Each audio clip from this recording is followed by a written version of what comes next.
Nagdulot ng takot at aberya sa Iloilo International Airport ang lalaking nakipaghabulan sa mga pulis. Pinaputukan pa siya ng baril.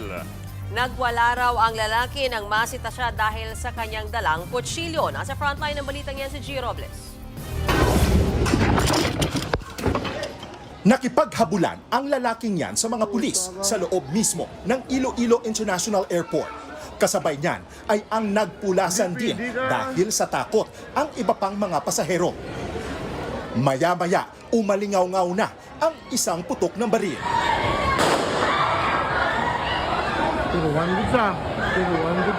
Pinaputukan na pala ang lalaking hinahabol ng mga pulis. May bit-bit daw kasi siyang kutsilyo. Kwento sa News 5 ng isa sa mga pasaherong nakakita.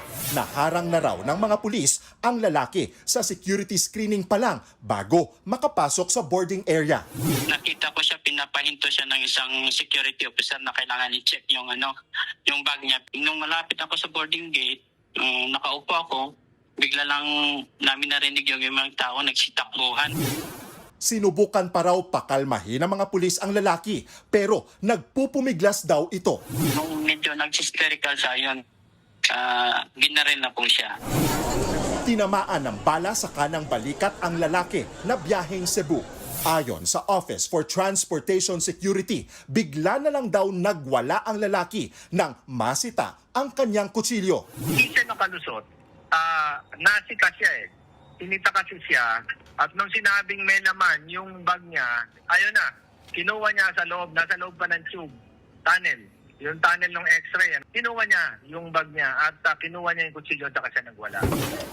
Sa ngayon, balik normal na ang operasyon sa paliparan. Nagsorry na rin ang Civil Aviation Authority of the Philippines sa nangyaring aberya. Nagbabalita mula sa frontline, Gio Robles, News 5.